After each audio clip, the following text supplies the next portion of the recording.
Something absolutely massive is happening deep inside India's Thar Desert. We're talking about a seismic shift where an entire industry, the very backbone of the nation's infrastructure, is literally picking up and moving to a new frontier.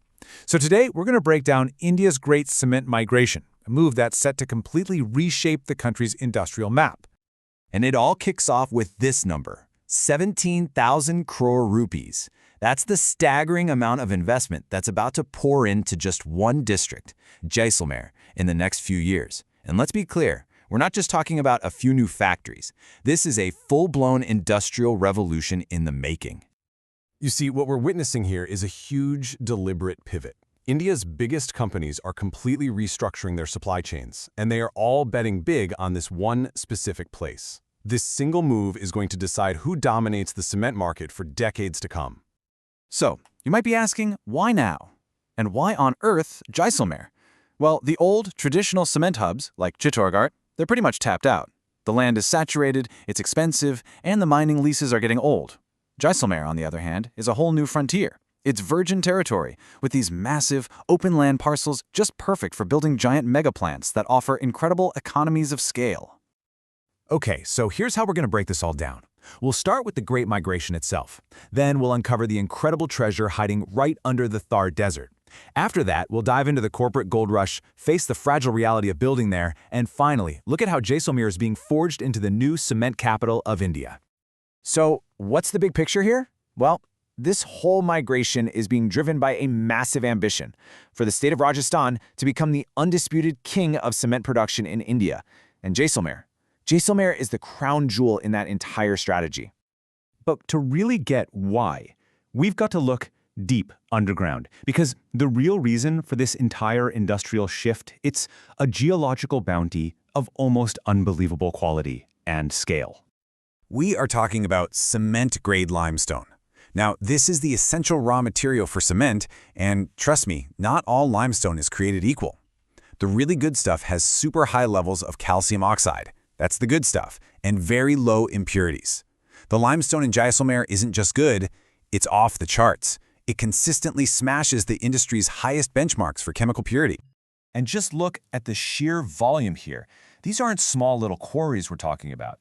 The main Minyan Ki Dani block alone holds over 440 million tons of this stuff, and several others easily top 200 million. I mean, this is the kind of resource base that can support giant factories for 50 years or more. So once you confirm a treasure of this magnitude, you know exactly what comes next, right? The rush. India's biggest industrial titans all descended on Jaisalmer, and it triggered this fierce strategic battle to control this new limestone empire. And I'm not being dramatic here. Industry analysts are literally calling it a gold rush. The auctions for these mining blocks have been some of the most intense, high-stakes showdowns the entire sector has seen in years. Leading the charge, you've got the Adani Group, through its company Ambuja Cements. Their strategy, it was simple and it was powerful. Make aggressive, knockout bids designed to secure the best resources, no matter the cost. And this is what that looks like. For one of the key blocks, Joga E, Adani bid a jaw-dropping 70.5% of its revenue share to the government. That is an insanely high premium. It was a clear signal to everyone else, we are willing to pay whatever it takes to win. But here's where it gets really interesting. Their biggest rival, Ultratech Cement, didn't even try to outbid them. Nope, instead, they responded with this absolutely brilliant tactical play that analysts are now calling the pincer movement. Okay, check this out. Adani goes all in and wins the prize right in the middle, the Joga 2 block. So what does Ultratech do? They calmly bid for the blocks on either side, Joga 1 and Joga 3. By bookending their rival, they basically matched Adani's resource base in the area, completely neutralizing their attempt to achieve total dominance. Just a brilliant move. But hey, it wasn't just a two-horse race. Not at all. As you can see, Rajasthan's own champion, Shree Cement, secured a massive 434 million tons. And a relative newcomer, Star Cement, made a huge splash, grabbing over 270 million tons, while JK Cement also locked down a major position.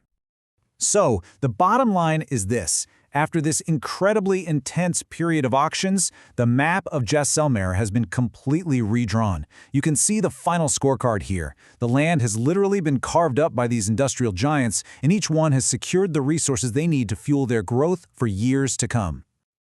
But you know what? Winning the auction, that was the easy part.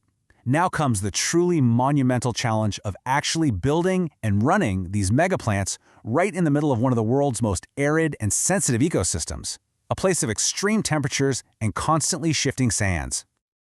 And this brings us to the critical question that's just hanging over this entire project. Yeah, the boom is real, but is it sustainable?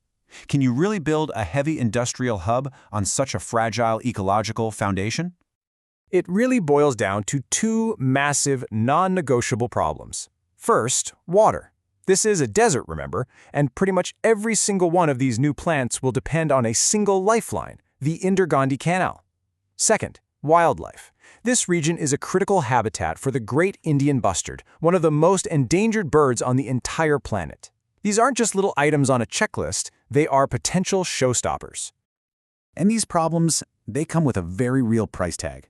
This number, 32.45 lakhs, that's the annual amount just one company is spending on environmental protection for a single mine. That's for things like planting thousands of trees as dust barriers and using advanced water recycling. Now multiply that across a dozen new mega projects and you start to see the immense cost of doing business out here. But you know, even with these huge challenges, the momentum behind this transformation just seems, well, it seems unstoppable. The money's been committed, the reserves have been secured, and the future of Jaisalmer is being forged as we speak. And the pipeline is just getting started.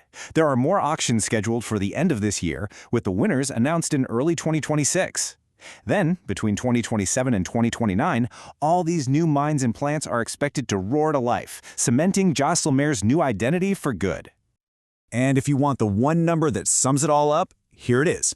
By 2029, this one district is expected to add 16 million tons of new cement production capacity every single year. That is a truly game-changing amount of output that will supply massive infrastructure projects all across North India. So Jaisalmer's destiny as India's new cement capital really seems inevitable. The gold rush has happened, the land has been claimed, and the factories are going up. Which really just leaves us with one final, crucial question. What is the true cost of forging an industrial empire right in the heart of a desert?